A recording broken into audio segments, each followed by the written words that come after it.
A story I never wanted to tell. Our colleague and friend Drew Griffin passed away over the weekend.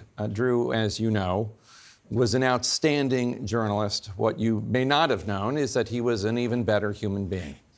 And in this business, TV journalism, that is a rare quality. And though he would hate to hear anyone say it, preferring that his work say everything that needs to be said, Drew Griffin truly was one of the good guys, the best.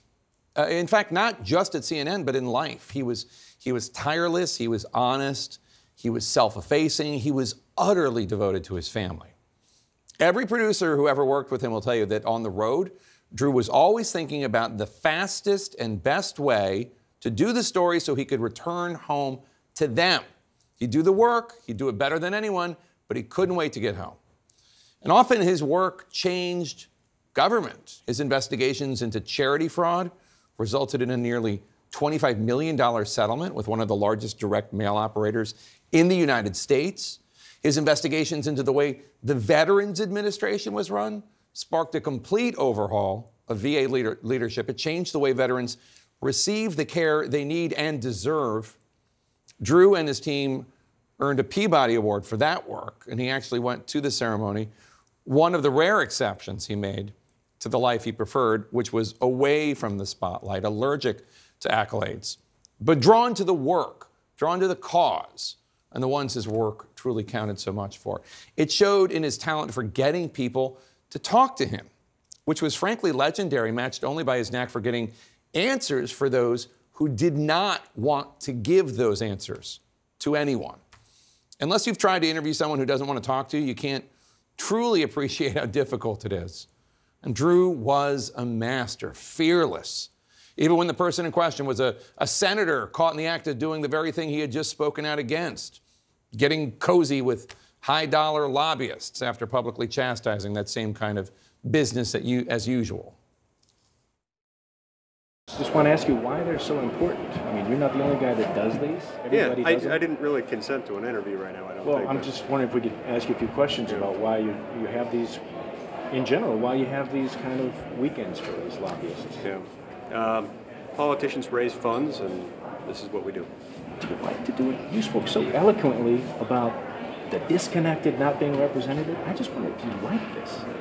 I enjoy skiing. Thank you very much. Yeah. Thanks a lot.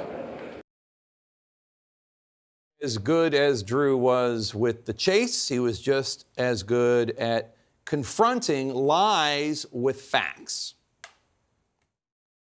Why do you continue to push the lie that the 2020 election was stolen? It's not a lie. It's a lie. You have no proofs. We've looked at all the facts. You haven't. I tell you what, don't have the facts.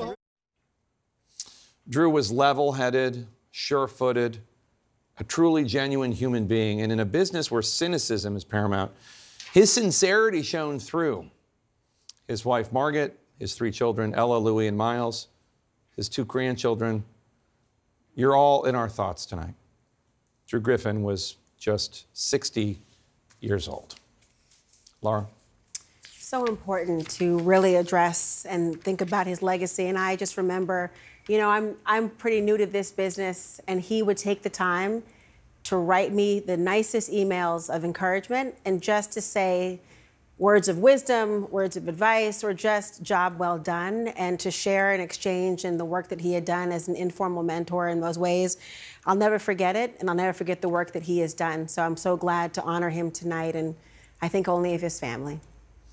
Yeah, one of the things I think about with him is he had no partisan allegiances whatsoever. He didn't care. If you were corrupt or you were lying, you were full of crap, he was coming after you. It did not matter what party you belonged to or even if you belonged to a party. He didn't care. The news continues. CNN Tonight with John Berman is next, right after a quick break.